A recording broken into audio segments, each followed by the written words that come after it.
Welcome into another episode of Discard for Magic. I'm one of your hosts, Aaron. I'm the other host, James or Jexic, and today we're happy to bring back Joe and Colby from Plaid Hat Games. Hello. All right, calm down, guys. This energy is a little too hot for me. You know, we're all coming off the high of the Winter Olympics. Yeah, that's why. Yeah. And I was wondering, I really doubt they could get together to do the Olympics in Netharia, but if they did, who do you think would be taking home the gold? What factions? In what event? I've got a list of the events now, so rapid fire. Who do you think's doing alpine skiing? Oh, it's got to be the Polar Dwarves, right? Yeah, maybe. I mean, it's going to be all these winter factions. 100 Is it though? I don't feel like Tundra Orcs can ski. Tundra though. Orcs are on a tundra. Maybe they've got like cross-country skiing. They don't have the downhill. Yeah, That's feels fourth. That's more- fourth. Who's got the downhill? I feel like you need more like agility or something to do. Both the cold factions just don't feel very like agile. I mean, you also need to like have a mountain to ski down for practice. So So maybe the Mountain Vargath would have the Maybe. edge. maybe they seem a little Maybe. bulky for downhill skiing. You're telling but- me the Obsidian Dwarves wouldn't be like the Jamaican bobsled team and just... Well, that's later down. That's the third one is bobsleigh. I don't remember the Jamaican bobsled team getting gold. I think they did. Isn't that the whole movie? No. No, they I didn't. think the They whole just- movie is they showed up. Yeah, Oh, they okay. showed up. I didn't see that movie, but I remember it was called Cool Runnings. Yep. Yeah. Yep.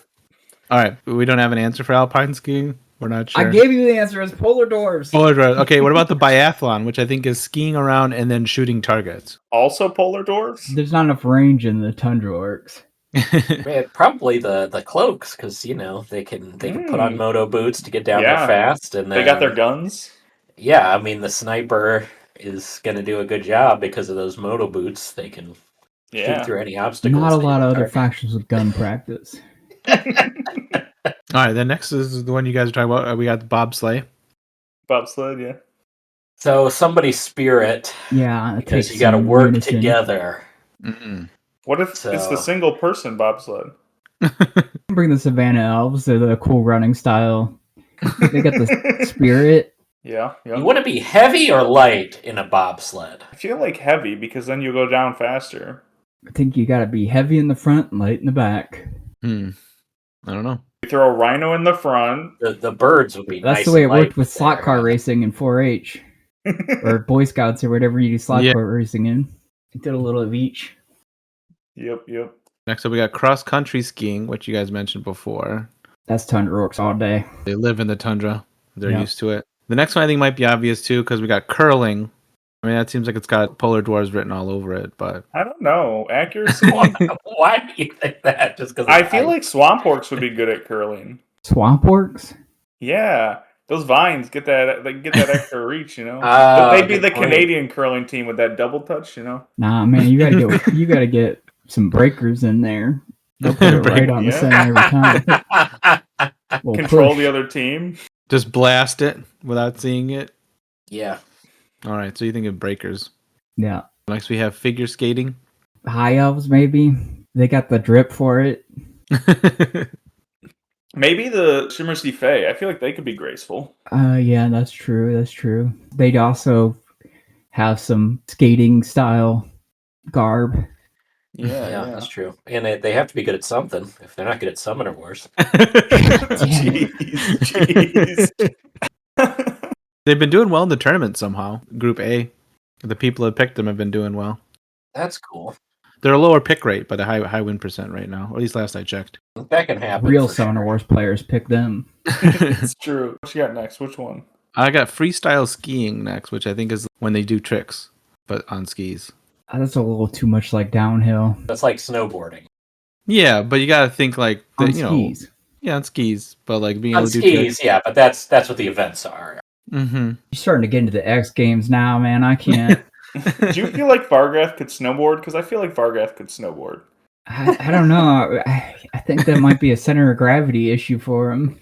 How do they attach their hooves to the snowboard? Oh, they got special slots, you know? Special made boards. I'm going to give this one to the Polar Dwarves again. The Polar Dwarves really do have an edge in the Winter Olympics. Hey, what about the Isle Vekid though? They are some dudes, you know what I mean? They're some bras.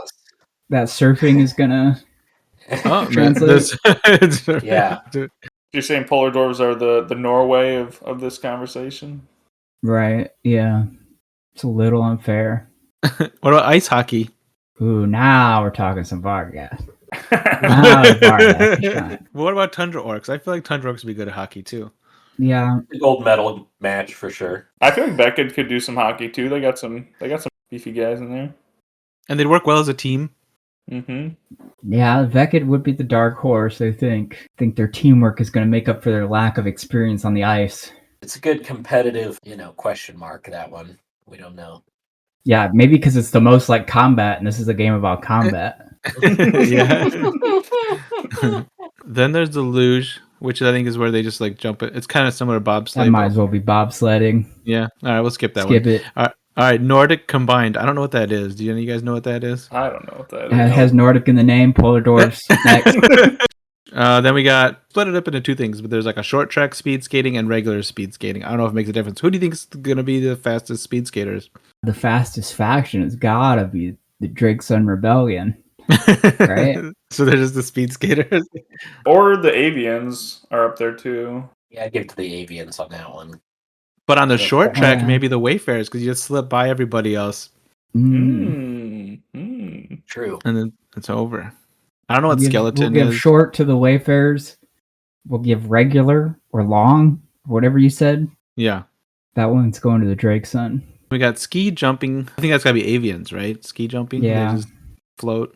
Yeah, that's true. That's cheating, but I was just thinking something light, like the storm goblins. You just launch them. I think the store goblins would go very far, but they'd get disqualified for like rigging their setups and dying when they land.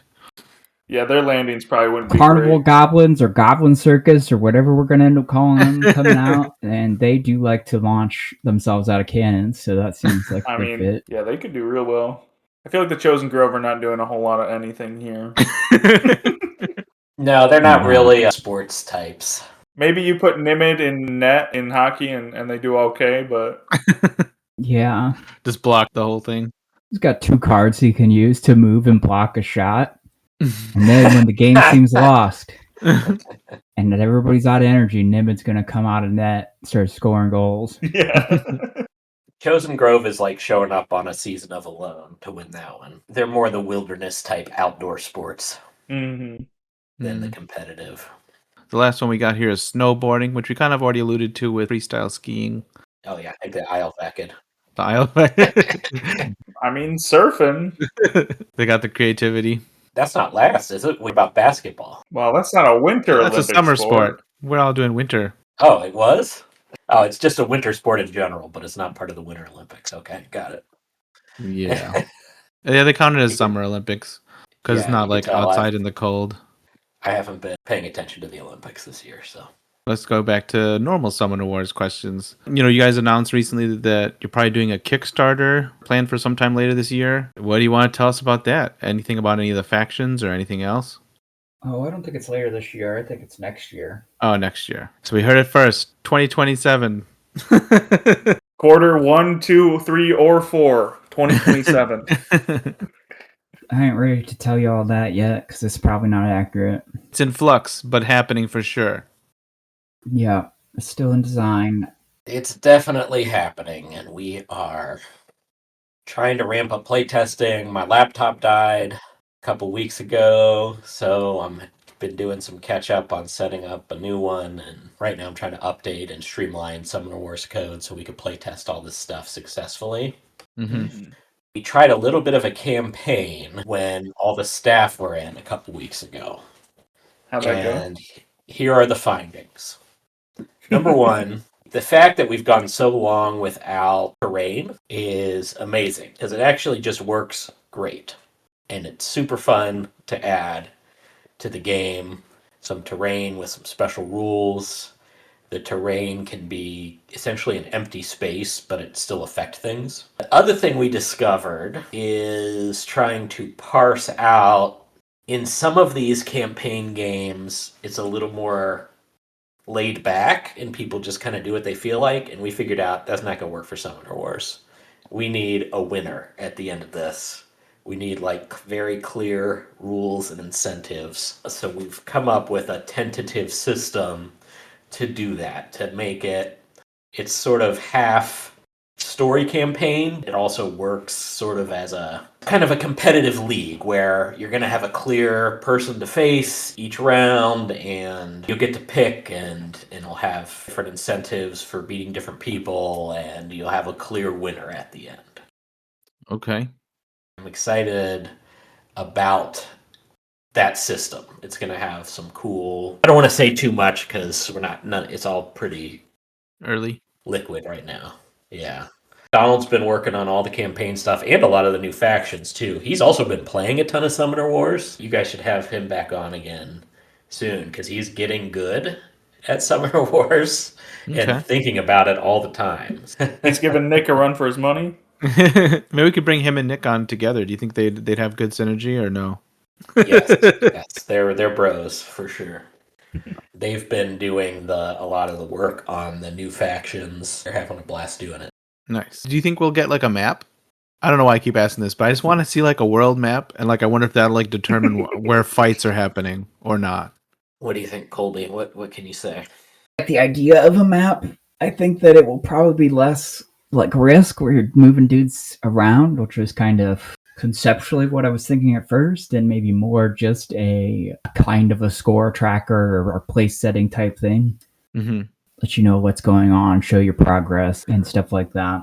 It's still too early to tell exactly what those elements are going to look like. It's looking more like it'll be abstracted as far as, where the fights are happening and how you're taking terrain and stuff like that. Spatial element things are difficult to pull off and still ensure that everybody is playing every round and people aren't being left out, because we really want to make it so that it's the kind of thing you could bring to a gaming weekend and play a bunch in person, as well as being able to play it semi-asynchronously, where, we have a whole group, we meet once a week to do the in-between round stuff, and during the week you got to get your games played, get together. How, we want to have multiple ways to make this work around different kinds of gaming groups that exist. Will it be some kind of app supported thing or possibility of that? Or could we do a campaign with Summoner Wars online? Will that be possible? Or do you think it'll just be like a strictly physical type of thing? Currently, the thing that we're thinking the most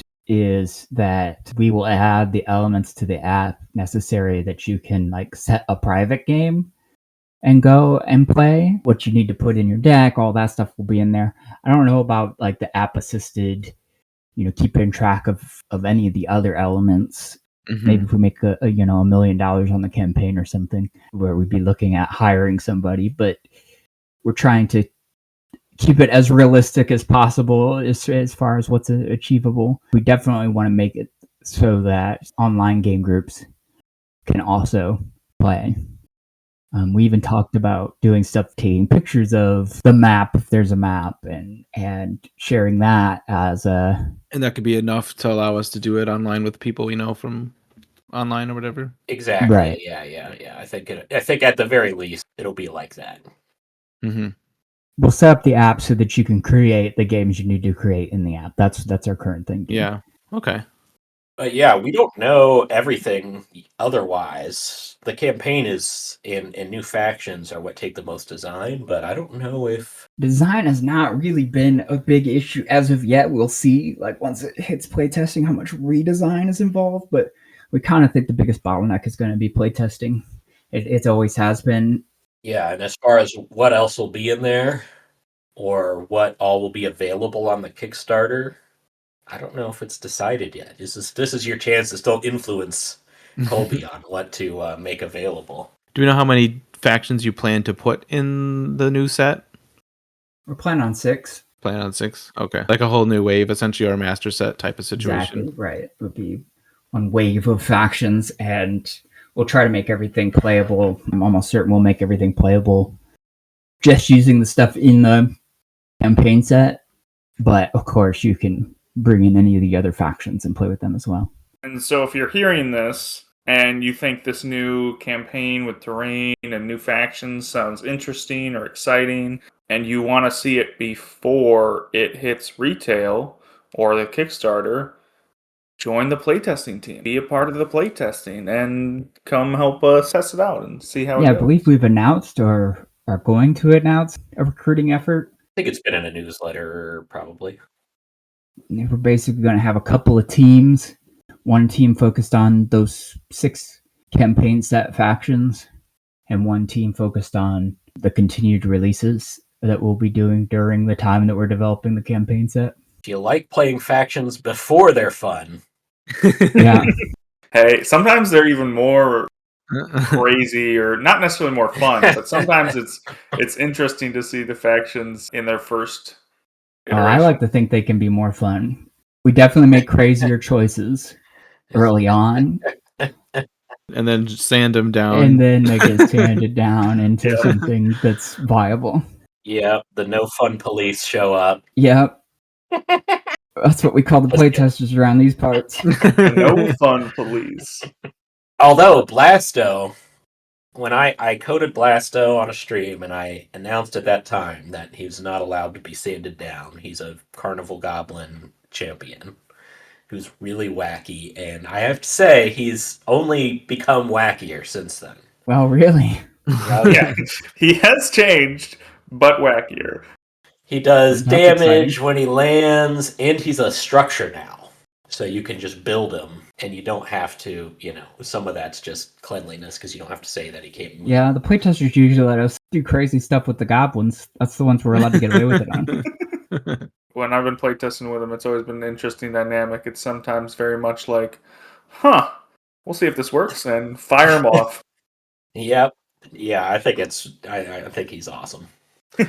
But I don't know if you guys have seen it in the Discord, but there's been a fair amount of conversation around people talking about wanting a Plaid Hat convention at some point. I think that's a cool idea. I don't know, that we are prepared as a staff. We're pretty small right now to pull something like that off, but I love the idea of it. Where would such a convention take place? I mean, people are throwing out like Vegas or different locations, but I was like, if it happens, it might be easiest if it was Ohio, because that's where Plaid Hat is. I mean, 3 of us, half of us. There's not a huge advantage to here. We wouldn't have it here in Ashland. I mean, you have to have it in a city with an airport. Mhm. Even though it'd be like a lot cheaper here. If people aren't going to want to fly and then rent a car to You need drive. an airport that you can fly to cheaply, so maybe like Orlando. I think it'd be a blast too. We would need a little bit more resources and Yeah. assurance that people would show up. I don't know how we assure that, but Well, the thought was not only like for Summoner Wars, but like for like a lot of your guys' games have a strong following. So having like all the Ashes players and all the Summoner Wars players, and like having tournaments for those. We would definitely have to do something small scale, and it's like, okay, well, the first 100 people that sign up can come to year 1, Yep. and then see how many people ended up on the Waitlist. year 2 is something we start collecting for all the people who don't get in on year 1 or something like that, or it could be 15 people that show up. I don't know, but we definitely have to have something lower stakes. yeah, I mean, I think it'd be fun even to do. There's things you could do with like our story games. Like we could loose structure, freelancers. You kind of come up with a story and, Donald or whoever kind of improvises, performs part of it, for a full-size group, that kind of a like there's something you could come up with. I mean, I bet you Donald could just come up with some role-playing rules off the cuff for and run a original no rails freelancers game.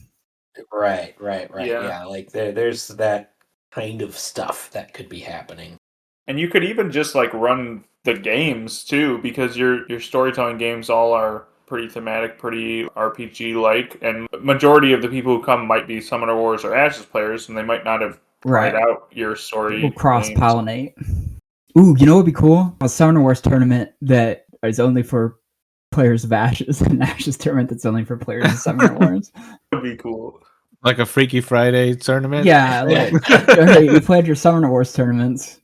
Now learn Ashes. So here's how it works. We don't tell anyone in advance. And then when everybody shows up, we just flip it on them. I think people would riot. You have one night to learn how to play Ashes. Are you disqualified if you've played Ashes before? I think you're disqualified if you consistently play Ashes. I don't know. I don't know how we're gonna prove that, but Because I haven't played Ashes in like 5 or 6 years. But I haven't played Ashes in probably like 10 years. It's been a yeah, while. you guys qualify. awesome. If you haven't played Ashes Reborn, then you're good. Okay, so my question about freelancers is it says on the box two things. Three players to 7, I think, and then 14 and up. If I wanted to play this with a 10-year-old and my partner, would that be doable? Or is it like Yes, inappropriate? Let me tell you a little industry secret. Don't tell anybody I told you this, but 13 plus is, you'll see that a lot in board games because that's like the cutoff where you don't need to as strict the safety testing to put it out, because at 13 plus it's considered a hobby product, not a toy. So like 13-year-olds are expected not to eat the components. Exactly. Yeah. So like 13 plus means you can give it to a 13-year-old and they can handle it. That's kind of the mark that we set with it. So any game that is not like specifically we're trying to include a younger audience, we typically 13 plus is the place to market. Freelancers itself, there are some things in there that like might be a little mature, but we also, go to some amount of lengths to, you can opt out of swearing in the first one. I don't think there are swearings in the other one. Yeah, there's actually a story choice early in the first one where they're going to ask you How y'all feel about swears tonight? a mature moment. There'd be the option to remove swears if I don't want that. Okay. All right. That's just There's going to be plenty of violence, but this is America, baby. We show kids violence here. on Saturday morning Yeah. with the X-Men and Teenage Mutant Ninja Turtles. Playing with my nephews, here's the weirdest moment I remember. You're doing some fishing with some frogs, and those frogs are passing the time by sticking psychedelic mushrooms up their butt. I believe that is the actual So you'll wording. have an occasional moment like that, but Yeah, a Donald moment. A Donald kids moment. got to learn about mushrooms in the butt eventually. And you have to decide if you're going to join in. My nephew, who was like 12, it's funny, kids, sometimes they're not quite, is acting immoral or doing something I'm not allowed to in real life in a game okay, And he was like, and he ended up being like, oh, no, I got to say no. I got to decide. I got to say no to drugs. The 80s campaigns worked on him. If you wouldn't have been there, Joe, he would have been sticking those mushrooms up your butt. You would have been That's true. It was like with my uncle watching. I got to be respectable. That's true. That's the kind of influence I have on them. But speaking of conventions, I'm sure you guys will be at Gen Con again this year, but I wanted to announce... Yeah, it sounds like we're going to have a good turnout from the Summoner Wars gang at Gen Con. I've been hearing rumblings. Yeah, there's a fair And amount. Mon's helping us put together a Summoner Wars meetup after hours. You guys are going to record a podcast there, right? That's the plan, Discard for Magic will be live at Gen Con. I haven't been to Gen Con before, and you're a big Summoner Wars fan. Now's the year to get the most Summoner Wars stuff at your Gen Con. It would be great if we could just actually fill up the tournament one year. Like around 32-ish, you're thinking? Yeah. Usually we end up right at like 16. I don't know if we have 16 more people. Maybe. It might be close. At least 5 to 10 Summoner Wars players in our Discord community that don't normally go who are going, myself included, James included. Well, hey, I mean, listen, the Plaid Hat convention is not going to happen in the next 2 years or so. Yeah, there's going to have to be another Plaid Hat hire before a convention happens. If we start early and just say this is the Summoner Wars Gen Con, if you're a fan of Summoner Wars, we're going to do everything we can to make it worth it for you to be at Gen Con this year. How about that? This is the Plaid Hat Summoner Wars convention prequel. Discard for Magic probably won't be there every year. We'll see. But if you want to see Discard for Magic live, why wouldn't you want to? Yeah, it's like watching a Disney show on ice. It's all the better. It won't be actually you two. It'll be other people dressed up in like a big mascot costume version of you. Yeah, we just hired people actually to do the podcast for us. We aren't actually going to be at the convention. Oh, yeah.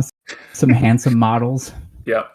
So we got all that stuff that's just been mentioned, and maybe we'll have to come up with like one more thing to entice people and have a big Summoner Wars blowout. I mean, it sounds like it's going to be a great Gen Con. I don't know what a great Gen Con looks like. I've never been, so we'll see. We'll see how it goes. I used to go back in my HeroScape days. Yeah, I remember experiencing a James Sits blow up in the hotel room over HeroScape.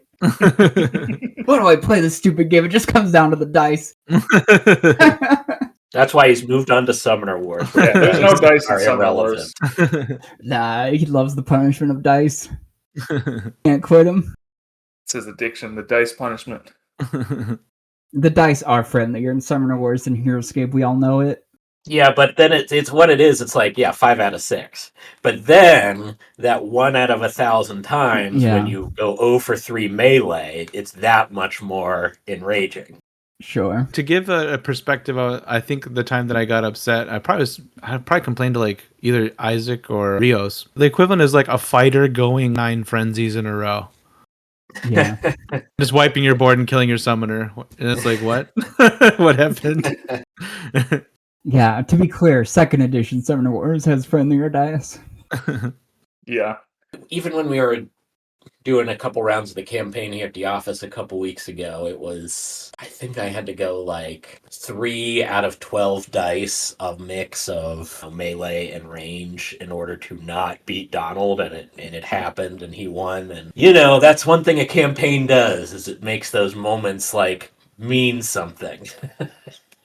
Because then you're like, oh man, now I have to deal with this for the results of this for the next several games. Yeah, we should also mention, like, this set is awesome. Even if you're not interested in a campaign, we also plan on doing, like, scenarios in the set. So it's just, like, you don't have to be playing a campaign. You could just, like, let's just mix it up by doing the Battle of the Bridge scenario or something like that. It's just a regular game of Summoner Wars, but there's a bridge over water. Yeah, the scenario pages, the campaign will use them. They're pretty cool. I think this will stay like this for sure. Like, it'll have some terrain, and that will, of course, have an effect. It could influence the game towards one faction or another. However, then what you do is you roll 2d6, and you look at this table, and there's like, I can't remember, 3 or 4 possibilities for each page. And those kind of have they could give an additional win condition, they could add an extra rule or whatever. And so those will favor varying archetypes of decks. So if you're going into the scenario, it's not a guarantee that, like, the flying faction or the swampy faction or whatever is going to be at an advantage here. Definitely thinking a lot about, I think that you have to lean into the asynchronous nature of Summoner Wars here. And, like, sometimes you're going to be in a rougher position, and we got to have outs for that and the ability to plan around it. So all of that's being considered. Right now, you can just run away. Like, you can be partway in the battle, be like, oh, this is not going well. Bye. Right. For the campaign. Right.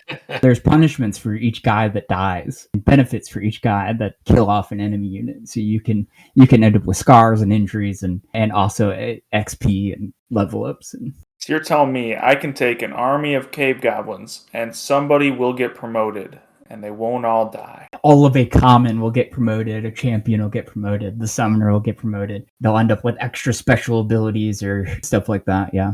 All my climbers start with an Hellforged axe. Nice. We're looking at how, maybe how to publish an online printable or something like that for as we release more decks. Oh, here's their campaign sheet. So things like the cave goblins, we can keep in mind that these guys are supposed to die. So we need to factor that into how often they get scars and injuries and severity of those and stuff like that. Yeah, the cave goblins start with scars and injuries. That clinger doesn't have a leg. Yeah, so. exactly.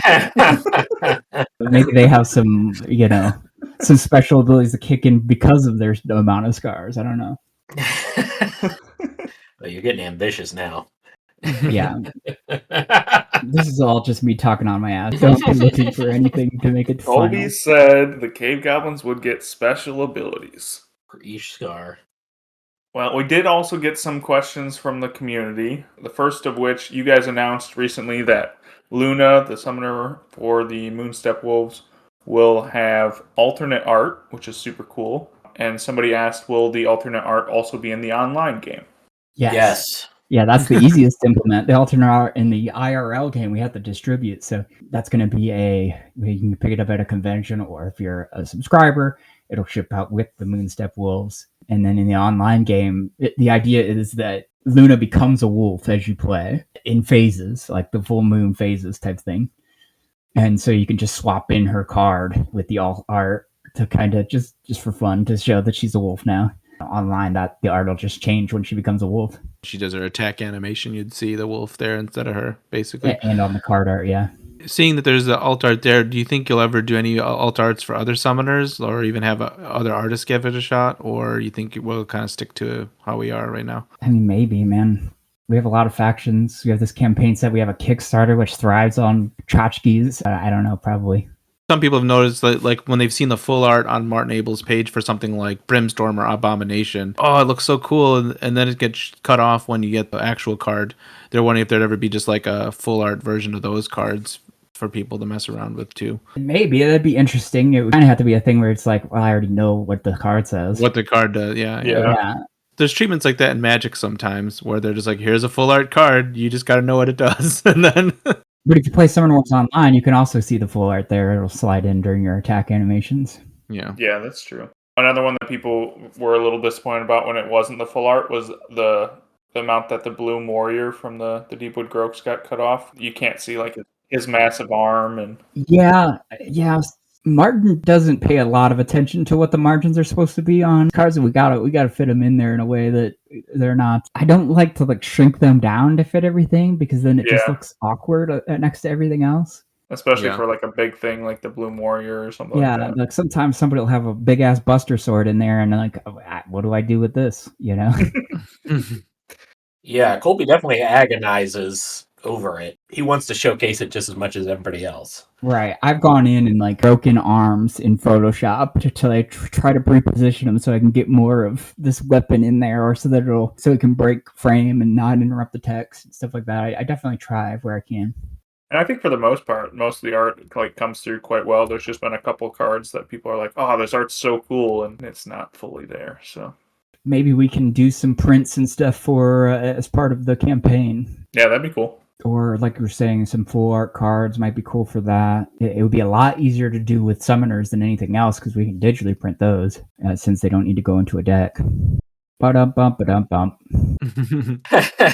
With the new board and terrain that you guys have talked about potentially for like that Kickstarter, is it going to be, and you might not know the answer to this, but will it just be like cards that indicate it, or like will there be like actual boards for each one, or like little like cardboard tokens or something of that nature? Or there'll definitely be cards. You'll put cards down. What the art will look like, I don't know. It probably won't follow the map aesthetic of the standard map, but I think the board we include will help the terrain cards visually. I think, in my head, it'll be more of a like whatever the perspective on the terrain cards, which will probably be some kind of isometric view.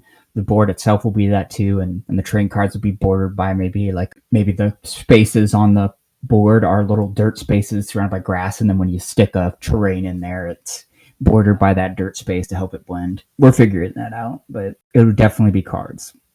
Nice. Card sounds like a good solution for easy switching in and out, and I think it makes a lot of sense in Summoner Wars. And especially like in a bigger set like this, it kind of reminds me in a way of how like the Vine Walls worked, but not tied to a faction, like the Vine Walls in first edition.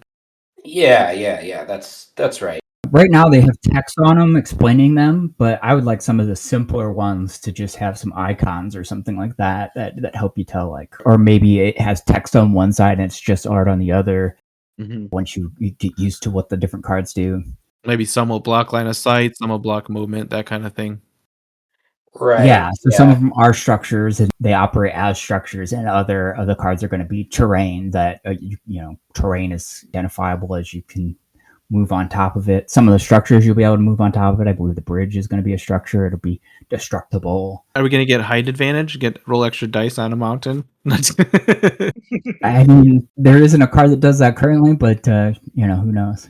Probably not height advantage, but some kind of card that there's an advantage to being in it, on top of it rather. Bar shot if you're on a mountain. It's a really good mix of rules right now where terrain is an empty space. But some cards from the set or as part of the scenario setup is not a card but a structure, and then there will be a traversable structure as well. So it's like structures you can attack and things like that, neutral structures. It's a good mix that's not, it's not going to take a whole bunch of like, when you see this ability text, you have to, consider it something else. There's not a bunch of transposing you're going to have to do. Right. There'll be structures, right? And though maybe some of them will have traversable as an ability. Maybe that's an icon ability that just means you can move on to it. And then we'll have terrain cards, and then terrain cards will have a set of rules that apply to all of them. And then they'll each do something special on top of that. They're fun just to spice up a game of Summoner Wars. I mean, I think probably the four of us all agree that just a game of Summoner Wars is highly entertaining. It's not like we've gotten bored of it, but it's also just neat. And it's amazing. Like, we've been, I mean, even back early on in first edition when I had no association with the company, I mean, I know we were, that was tossed around by fans, and yet it's never been done officially. And it's crazy because it works great, as it turns out.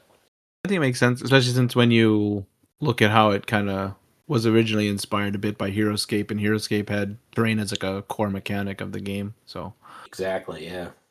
Shifting topics a little bit, they wanted to know in the community what non-Plaid Hat game board games you've been playing lately. What have you guys been getting to the table that's not something that you've made? Magical Athlete. We played Magical Athlete recently, and that game's way more fun than it should be. yeah, I love the art style too. It's like The presentation and all the supporting elements of the production really support and set expectations for what the game is, and the game's just zany fun. I played that one once recently as well, and liked it. I remember I saw one thing saying like the rules were like a little not that clear, but I think they were fine. And I also think that you're supposed to be able to just figure out, well, how does this work with this? What happens when Big Baby gets jumped on by Baba Yaga or whatever it is? And well, Big Baby's just too big. You don't get to knock over the Big Baby, and you have to knock back a space. That makes sense to me. It just works. I would recommend to anybody try to play it with the full 6 because you really want as many interactions as you can. The more goofy interactions, the better. I had always seen that and always thought like, I'd like to get that like the old Japanese. Well, it wasn't a Japanese. It wasn't English, but it was like the Z-Man version that was before. Yeah, the ancient. But so as soon as I saw the new one, I ordered it right from the publisher's website, CMYK's website, the day of. It's been a hit with everybody. For those who don't know, it's literally just a roll and move game. You draft some racers, you have 4 races. The race is literally just roll and move. And then the fun is in how each one has a special ability, and they all create, bonkers scenarios. I guess Richard Garfield must have been a big fan of the original because he is the one who sort of updated it. Although I don't think there's not many rules he updated, but I think he made some new powers and probably cleaned some things up. And he made a new side of the board where the spaces do things. However, it's literally just the dumbest things that a 5-year-old would come up with. It's like, land on this space, go forward. Land on this space, trip. Land on this space, get a point. Yeah, it's like, what if a mass market Ameritrash game was fun? It's great. On the other end of the spectrum, my really enjoyable new discovery has been SETI, SETI. Somewhat heavy and involved Euro game from like a year or 2 ago. It's got an expansion out at this point. It's in the genre of your Terraforming Mars, where you have a big old stack of cards and every card's different, and there's sort of an economic aspect to it. It is really thematic. Like, it is just a Euro game. Like, all of the friction between players is about, getting to things first. I don't know how to explain it. Like, all the mechanics are pretty basic. You're sending out probes. It's solar system scale. So you're sending out probes, trying to get them out to all the planets. And they can satellite planets or land on planets, and you can do scans and crunch data. And more than your average Euro game, it feels very thematic, and it really feels like you're doing something. I've gotten about 3 games of that in, and my group is just getting the hang of it, and starting to have opinions on what's a good idea. And, oh, well, you definitely got to do moons, or no, you don't have to do moons. You just got to go out further to the further planets and stuff like that. I'd recommend it if you like Terraforming Mars or just an involved sort of economic game at all. Been a big hit with me. Oh, the other thing about it, at the start of the game, there's multiple aliens that could be in the game, but only 2 of them will be in each game. And you don't know at the start. And so mid-game, you kind of discover this alien species, which it's a little more on the hard sci-fi end. So it's not like little green men invading. It'll be like, we found this asteroid with fossils of, ancient microscopic life or something. That's the most mild. Or we're communicating with this species that's so far away we can't actually visit them, but and so it'll add a mechanic to the game mid-game related to that particular alien species. And so every game's a little different. In your first few games, you're really like discovering these for the first time you see them. And like I said, there's already an expansion which adds a bunch more different aliens that have their own little mini games involved mid-game. So it's pretty cool. Yeah, so he's got a lot of hype. I think Magical Athlete's been very well regarded too. Both games that I want to try at some point. I was surprised that CMYK released 2 racing games in the same year, but both have done really, really well. I haven't played Hot Streak either yet, but yeah, it's crazy. Like whenever we're like, okay, we're making this game. Okay, should we make this other game? Well, I don't know. It's kind of close to this other game we make. Like, how can we make that argument now? If they made 2 wacky, light racing party games and release them basically simultaneously, and they're both huge hits, like it's wild. they're like probably both like top 5 games for the year. I feel like they're doing real well. But Hot Streak's been all over the place. I mean, for me personally, I'm not going to buy both, so I just bought Magical Athlete. But I don't know. I mean, they're both doing well, so what are you going to say? Like, there must be people who are buying both. I don't know. Shut Up and Sit Down even like basically did a video review of them together and compared them and stuff like that. So I guess there can be benefits. Well, guys, once again, with a podcast with Joe and Colby, we have gone so far over the time that it'll be in 2 parts. This has been another episode of Discard for Magic, and we'll see you guys in a couple weeks.